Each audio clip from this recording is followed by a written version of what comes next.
You know, sometimes it don't take much. Just the smell of cinnamon and baked apples wafting through the kitchen can pull me back like a ribbon tied to time itself. This morning, I was making my apple pie, the same one my mama taught me back when I was knee-high to a grasshopper, and all of a sudden, I found myself standing there with my hands in the dough and tears on my cheeks, like the years had all folded in on themselves. Isn't that something? One moment, I'm pressing crust into a dish, and the next, I'm 36 years old again, wearing a blue cotton dress, staring out the window as the pines whispered things I didn't want to hear. Lord have mercy. I never thought I'd talk about this out loud, but I reckon there comes a time in every woman's life when she stops holding certain things in. And maybe, just maybe, today's that time for me. Back in my day, we didn't talk about pain too much. Not the quiet kind, anyhow. Folks understood grief when it came in black dresses and casseroles after a funeral. But the slow ache, the kind that sneaks into your bones when someone you love stops loving you, well, we just tucked that deep inside, behind the smile, behind the Sunday hat, behind the pie on the windowsill. I carried that ache for a long time. Still do some days. But lately, I've been feeling a tug. Like there's a part of me that wants to say, "Girl, you survived that. Tell it. Don't let it disappear with the dust." So here I am, telling it. It was the summer of 1978. Hot and heavy, like southern summers tend to be. Cicadas sang all day, and the porch fan never did much but stir the heat around. My name's Thelma Jean Whitaker, but most folks just called me Miss Thelma. I lived on the edge of a little Louisiana town where the gossip blew louder than the wind through the pine trees. I was a school teacher, 2nd grade, and I knew the names of every child in that church pew and the names of their cousins too. My husband, Harlan Joe, worked down at the garage. More grease under his fingernails and always cleaned his boots before stepping in the house. Folks thought we were the picture of decent, small-town living. And for a while, maybe we were. Or maybe I just wanted it to be true so bad, I couldn't see it when it started slipping away. I didn't lose him all at once. That's what made it so cruel. He faded like old wallpaper. One day, he stopped to skin how my day was. Then he started eating dinner in silence. Then he started staying late at work, saying business was picking up. But it wasn't business. It was her, a girl half my age and none of my years. Worked the counter at Mel's Diner. Wore too much lipstick and not enough shame. But no, that ain't fair. It wasn't just her. It was him. It was us. It was whatever we stopped tending to somewhere between diaper changes and Sunday sermons. I didn't know it then, but that summer was the beginning of the end of the life I thought I'd always have. So why am I telling you this now? Why, after all these years and all this quiet, do I feel the need to speak it into the air? I suppose it's because there's a little girl inside me, the same one who once believed love was enough, and I owe it to her to tell the truth. And maybe, just maybe, someone out there needs to hear it too. Someone who's standing in their own kitchen, hands in dough, trying to remember how they got from, "I do," to "I can't do this no more." You see, this ain't just a story about betrayal. It's about what comes after. And Lord knows, what came after for me changed everything.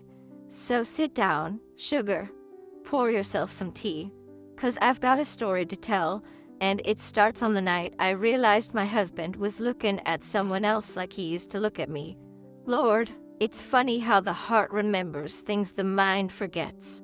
I can't always tell you where I put my glasses or what I walked into the kitchen for, but I can close my eyes and still feel the summer sun on my shoulders from when I was just a little girl in a cotton dress, running barefoot through the yard, hair wild as the honeysuckle vines grow in on the fence. I grew up about 10 miles outside of Pine Hollow, Louisiana, A place so small the post office was inside the gas station, and everybody knew not only your name, but your mama's cornbread recipe too. We didn't have much, Lord knows. We didn't have a pot to pee in half the time, but we had laughter, and Sunday dinners, and folks who'd sit on your porch just to watch the sky turn pink. That was the rhythm of life back then, slow, tender, and full of things you couldn't buy but sure could feel. And I tell you what, there was a kind of magic in that. My daddy, Elijah, was a quiet man. He believed in hard work and soft words. Every morning he'd kiss Mama on the forehead before heading out to tend the fields, and every evening he'd whistle on his way back home. That low, steady tune that meant all was right with the world. Mama, bless her soul, was the kind of woman who could make a meal out of nothing and a home out of even less. She kept a pie on the windowsill more often than not, and when I was real little, she'd let me stand on a stool beside her, watching her fingers work the dough like it was a kind of prayer. Thelma Jean, she'd say, you can taste love in a crust if it's made with steady hands. I believed her. Still do. Back then, I thought the world was made of kindness and hymns and the smell of fried chicken floating out of someone's kitchen window. I believed people were good just because they were people. That a promise meant forever. That if you smiled at someone, they'd smile back. I was a tender soul, still am, I guess, just with a few more calluses now. And I dreamed, like most girls do.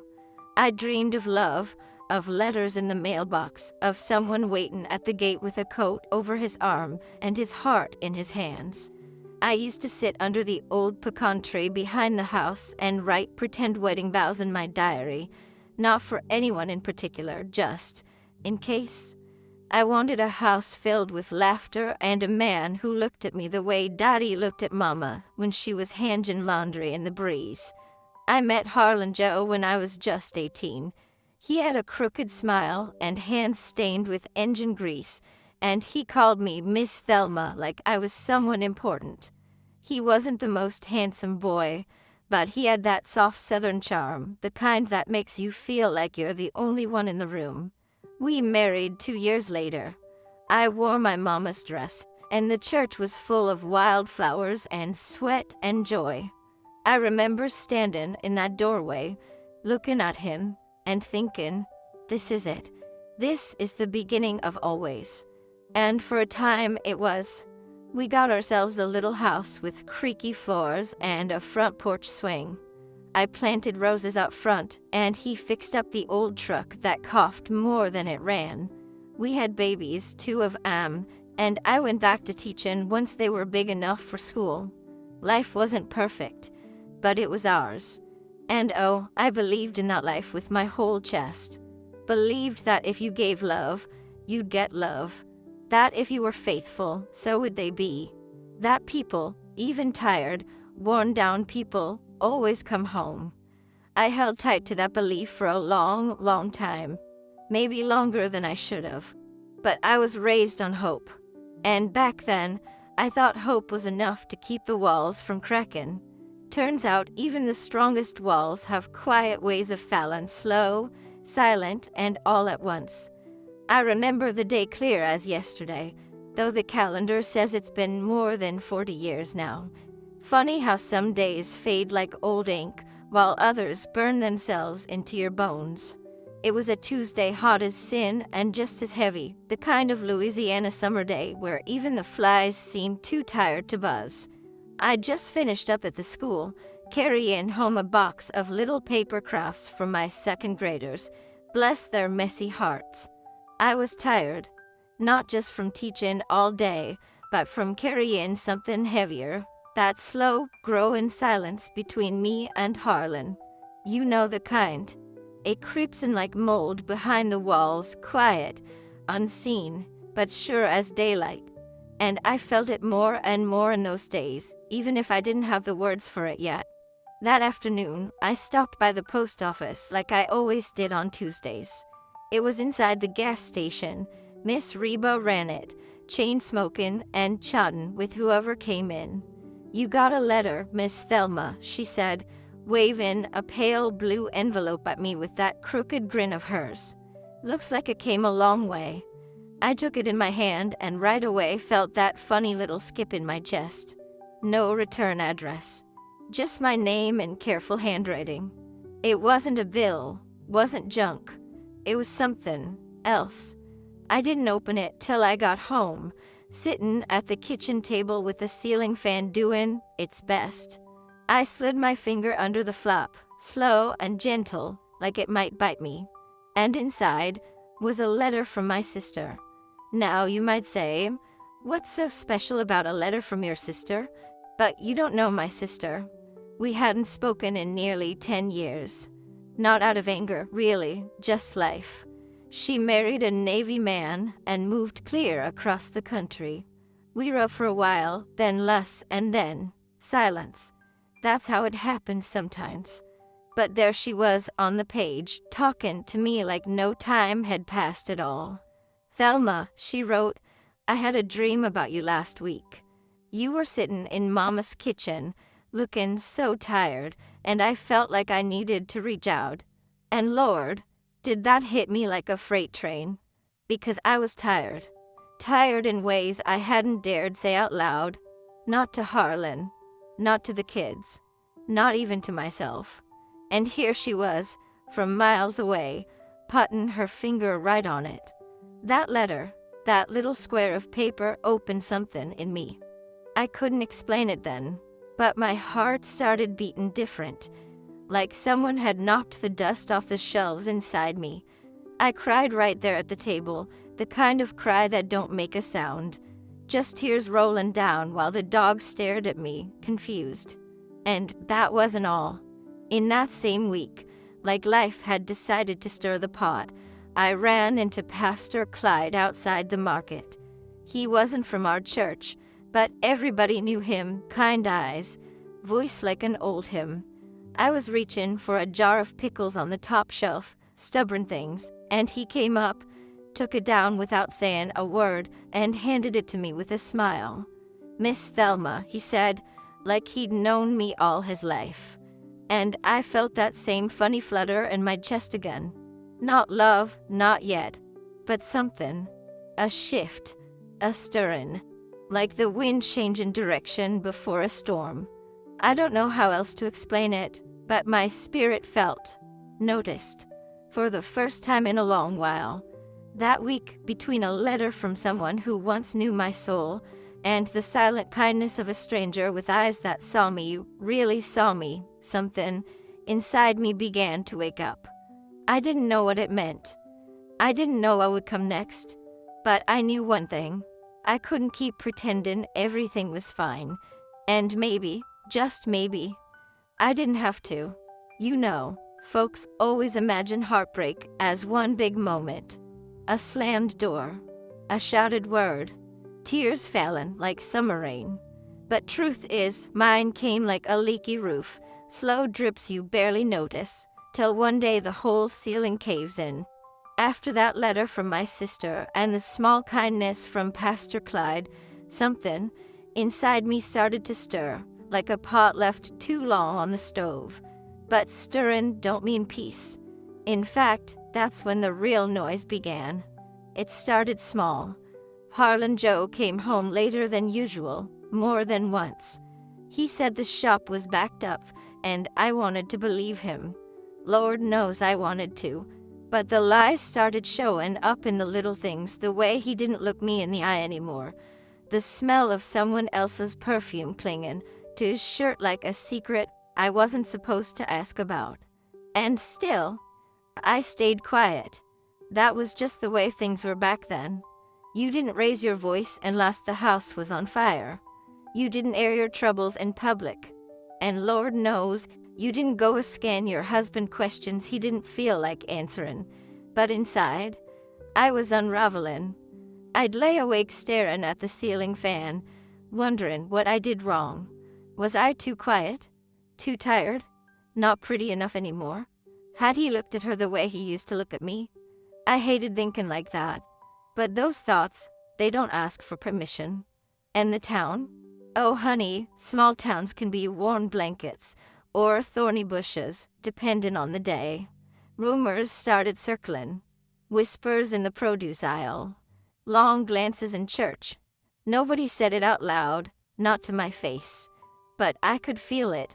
That sickly sweetness of pity, the kind that wraps its arms around you while quietly judging you behind your back. And still I smiled. I taught my classes, packed the kids' lunches, baked for the church fundraiser. And inside, I was screaming. I didn't even recognize that woman in the mirror anymore. Tired eyes, lips pressed tight like maybe silence could keep everything from falling apart.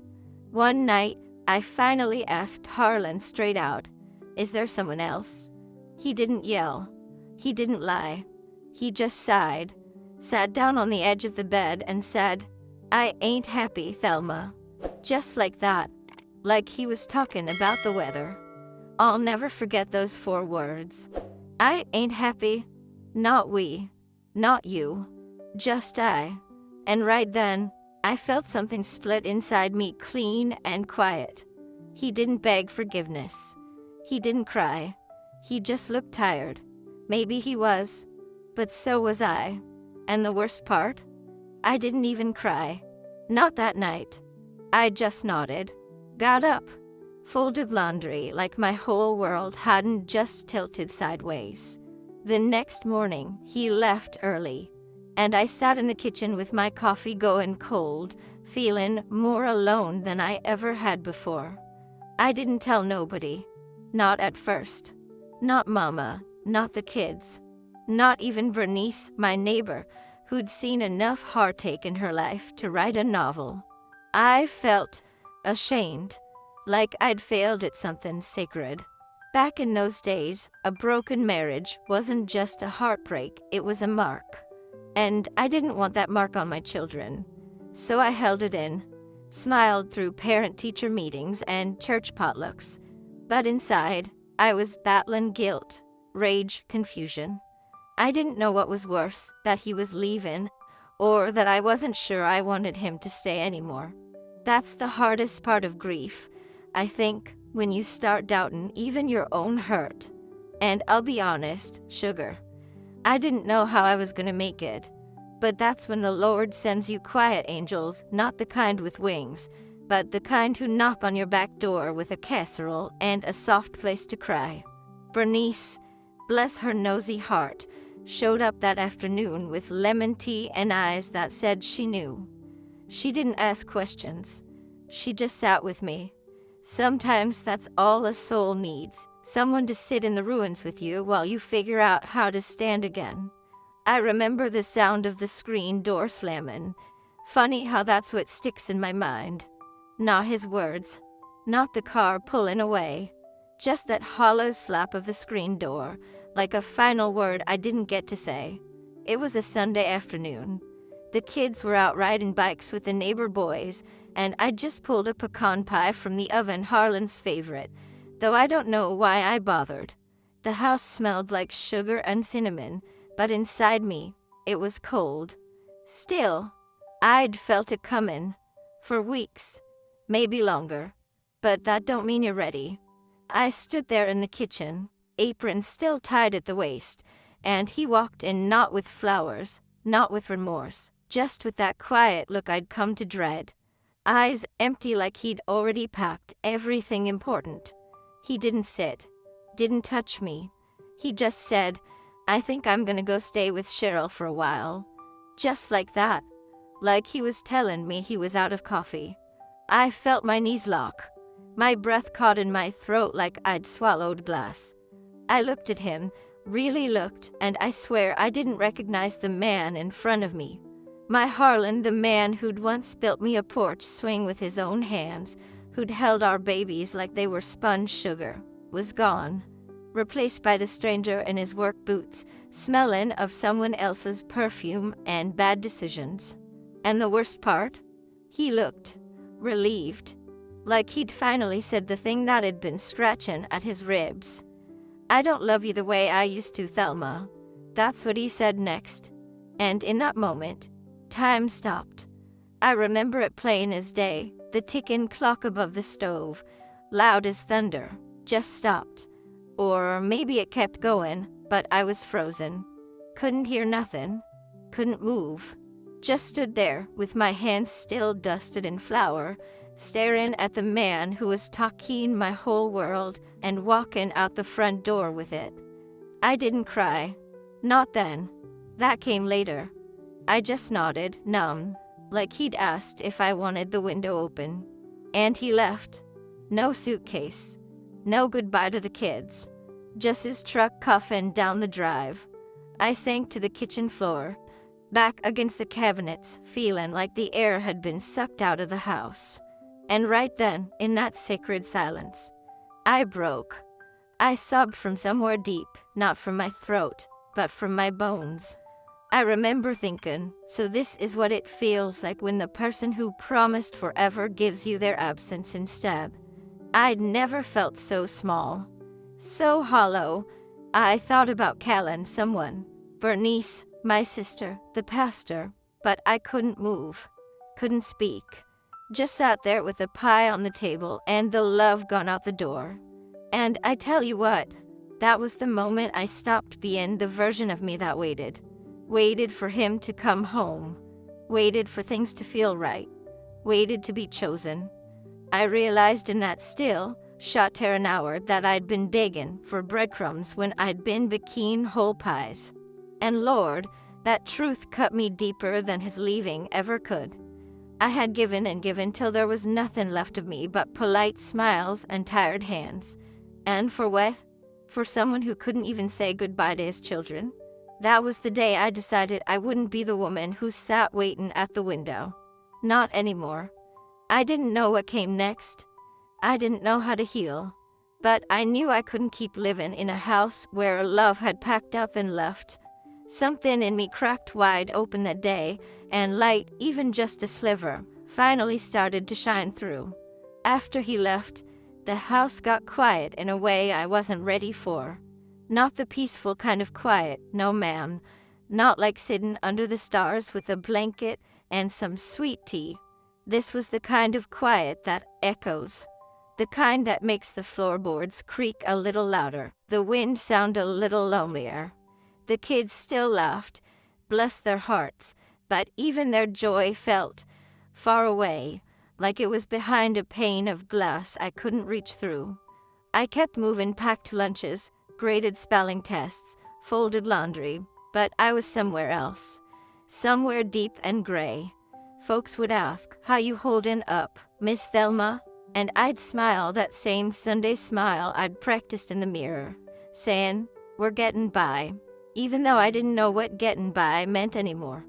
The hardest part wasn't the leaving. It was the after. The hours that dragged long and empty. The nights when I'd reach across the bed out of habit and feel nothing but cool sheets and absence. It's strange, isn't it, how someone can be a part of your everyday for 14 years and then poof, like they were never even there. I kept waiting for the pain to break like a fever, for some kind of relief to come. But instead, it settled into me. Quiet, heavy, like a second skin. And my faith?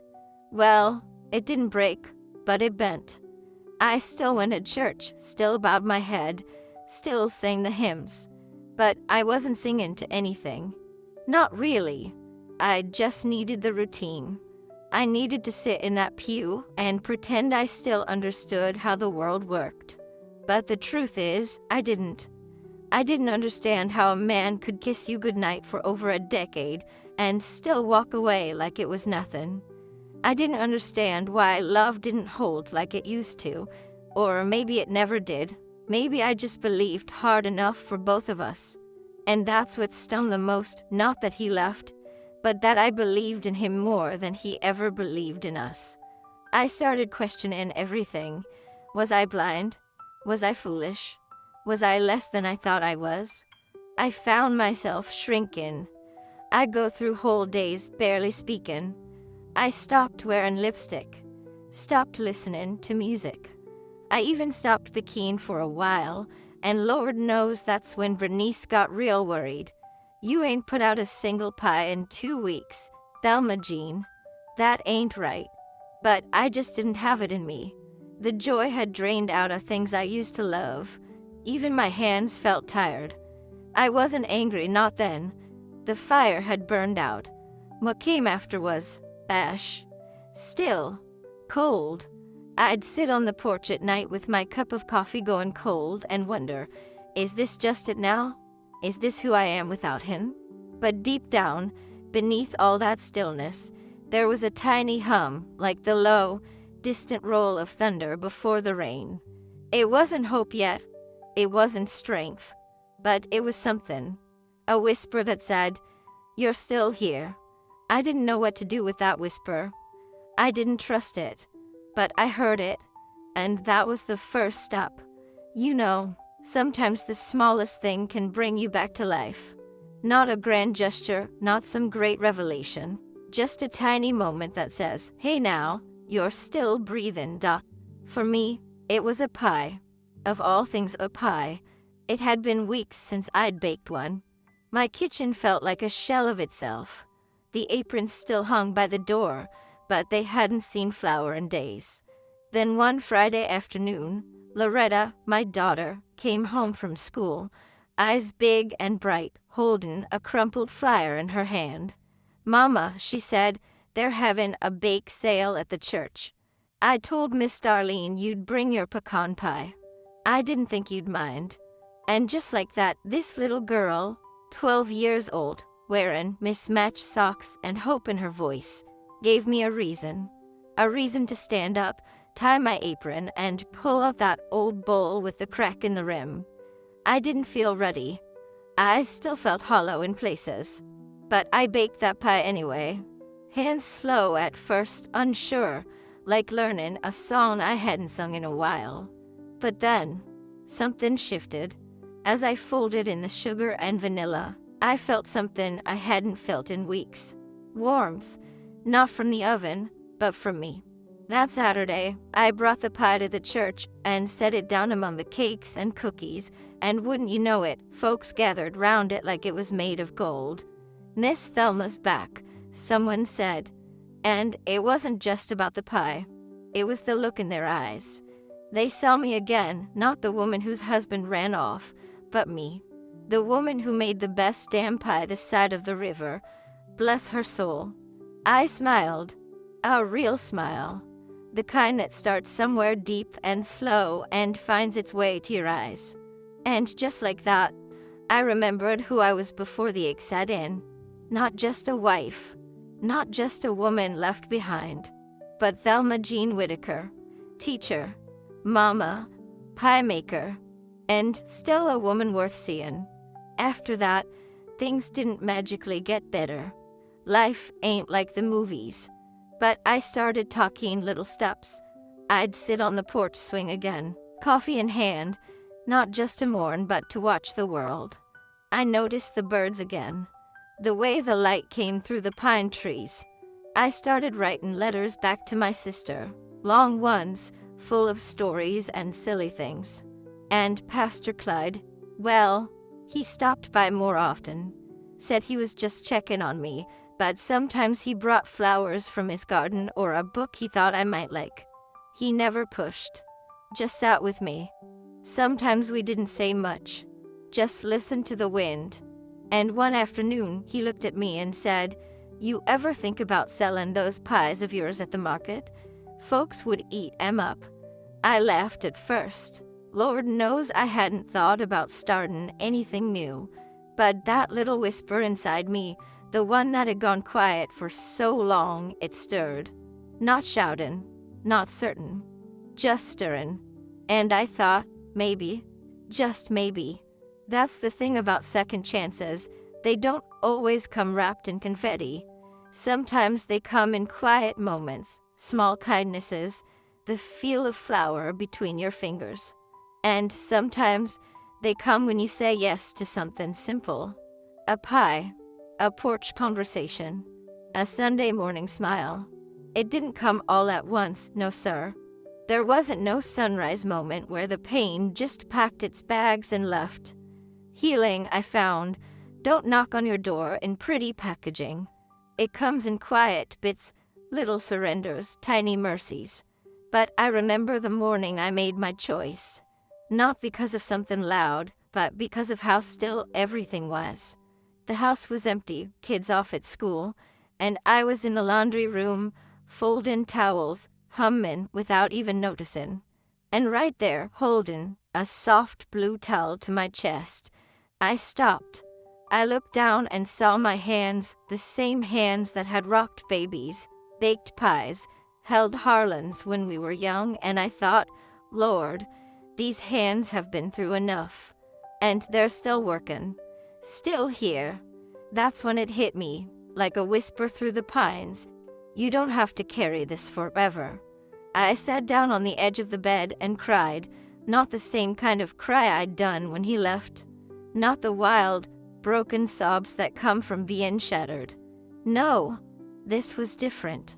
These were the tears that come when you finally let go of the weight. When you stop dragging your hurt behind you like a busted wagon. I cried for the girl I used to be, the one who thought love alone could hold a house together. I cried for the woman who waited too long for someone who'd already gone. And then I wiped my cheeks, stood up, and knew I was ready to choose something else. Later that week, I did something I hadn't planned. I went into the closet and pulled down that box, the one I hadn't touched since he left. Inside were old photos, letters, a cufflink I'd once found behind the dresser. I took it all out to the backyard, behind the shed where the kids wouldn't see, and I built myself a little fire. One by one, I fed the past into it, not out of anger. That fire had long gone cold, but as a way of saying, thank you, but I don't need to carry you anymore. The last thing I tossed in was the anniversary card he gave me our 10th year. I'd kept it because it felt like proof once, proof that it had been real. But standing there with the wind tugging at my skirt, I realized it was real, and I had lived it, but I didn't have to live in it anymore. That night, I looked at myself in the mirror, really looked, and for the first time in a long while, I didn't just see what was lost. I saw what remained. I saw a woman who had been cracked but not broken, who had been loved but never unloved, not by her children, not by her Lord, and not by the pieces of herself she was finally gathering back together. I put on that rose-colored lipstick, the one I used to be afraid to wear, and I smiled, not for anyone else, just for me. I chose that day to stop waiting on closure from someone who never understood the door he walked out of. I chose to live anyway, without bitterness, without regret, just forward. That was my freedom, not forgetting, not erasing, but accepting that what had happened, and I was still worthy of joy, of laughter, of late-night talks and early morning pie dough, of a life that felt like mine again. You know, looking back now, I don't think pain ever really leaves us. Not all of it. It just settles into quieter places, like an old photograph you don't keep out on the mantle, but you know exactly where it is if you need to find it. And maybe that's all right. Maybe some things ain't meant to be forgotten. They're just meant to stop carrying weight. When I think about that version of me, the woman standing in her kitchen with a broken heart and flour on her hands, I don't feel sorry for her. I feel proud. She stood still when the world moved out from under her, and she learned how to move again on her own. That's a kind of strength nobody teaches you. Life does. Heartbreak does. And if there's one thing I've come to understand, it's this. People will leave. Circumstances will change. Promises will break. But who you are at your core, that don't have to go with them. For a long time, I thought my worth lived in someone else's eyes. In his affection, his attention, his approval. I tried so hard to be the kind of woman someone would stay for. But what I've learned is this. You don't have to twist yourself into knots to keep someone who doesn't recognize your value. And Lord help me, I wish I'd learned that sooner. But maybe I learned it right on time. 'Cause now, when my granddaughter comes to me with that look in her eye, the one that says she's been hurt and she don't know what to do with it, I can take her hand, look her straight in the face, and say, "You are already whole." Don't you ever go thinking otherwise. We live in a world that tells women to wait. Wait for love. Wait for someone to choose you. Wait for your moment. And I'll tell you what, I spent too many years waiting for someone to come back, for an apology that never came, for life to feel like mine again. But here's the truth I carry now. You don't have to wait to start living. You can start where you are, with what you have, even if it's just a cracked bowl and a worn-out heart. Pain will come, sure as rain. But joy is something you can choose to reach for, even with shaky hands. I found it in small places, in my daughter's voice, in Pastor Clyde's quiet company, in the way warm pie smells on a Sunday afternoon. You don't need fireworks to feel alive again. You just need to say, "I'm still here, and I still matter." So, if you're sitting there, listening to this, wondering if you'll ever feel like yourself again, let me say this as plain and soft as I can. You don't have to stay stuck where they left you. You don't have to keep dressing up for ghosts. You don't have to keep holding your breath. Let it out, baby. Let it all out. Then pick up what's left of you and build something beautiful. Maybe, just maybe, it's time to stop waiting. Maybe it's time to bake that pie. Take that trip. Wear that lipstick. Call that friend. Speak that truth. Or just sit in the quiet and say, "This life is still mine." Well now, if you've sat with me this far, bless you. I didn't think I'd ever say all this out loud. Funny how we carry things for so long, quiet hurts, quiet hopes, and then one day, they just rise up like steam from a warm pie. I suppose I told you this story not just to remember it, but to release it. And maybe, in telling it, I've offered a little piece of comfort or truth to someone who needed it. Maybe to you. Because this isn't just a story about a man who left. Lord, no. It's about what stays. About the things we find in the ashes. About the way a woman can break and still bloom. It's about surviving something no one saw happen, the slow kind of heartbreak, and coming out softer, not colder. Wiser, not harder. Sometimes I sit out on my porch in the evening, cup of tea in hand, listening to the wind play in the trees. And every so often, my mind wanders to the old days, to him. I wonder if he ever looks at the sky and thinks of me. I wonder if he remembers the sound of my laugh, or the way I used to hum while I cooked. I wonder if, deep down, he regrets not staying. I don't say that with bitterness. Truly, I don't. I made my peace. But I suppose there's a part of every woman who once loved deeply that holds a little flicker of wondering. And sometimes, just sometimes, I get the feeling he does remember. Not every day, but in the quiet, in the in-between. I think love leaves a mark even when it walks away. But this story, it ain't really about him anymore. It's about me. It's about how I rose. How I kept showing up for my kids, for my neighbors, for myself. How I found sweetness again. Not in someone else's arms, but in my own strength. In my own quiet joy. You see, it's easy to believe you're too late. Too broken. Too far gone. But let me tell you something I've learned under this old southern sky. It's never too late to choose yourself. To start again. To find beauty in the life you didn't plan for. Sometimes the second bloom is sweeter than the first. So now I'll ask you, darling, just between us, what is it you've been holding onto that maybe you could lay down today? What have you been waiting for, hoping would come back and fix what was broken? And more than that, what if it never comes? Would you still know you're worthy? Would you still live out loud with your whole heart? 'Cause I believe you would. I believe you can. And let me leave you with this. Do you think real love is meant to return, or is it meant to change you and let you go? I still don't have the answer. Some days I think love circles back. Other days, I think it's a river that only flows one way. But either way, I know this much: love, even when it ends, can make you better, braver, softer, and that's a kind of forever too, isn't it?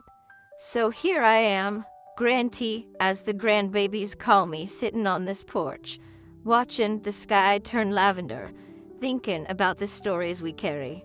Mine just happened to be baked with a little sorrow, a lot of sugar, and a whole lot of grace. And now it's yours too, if you want it.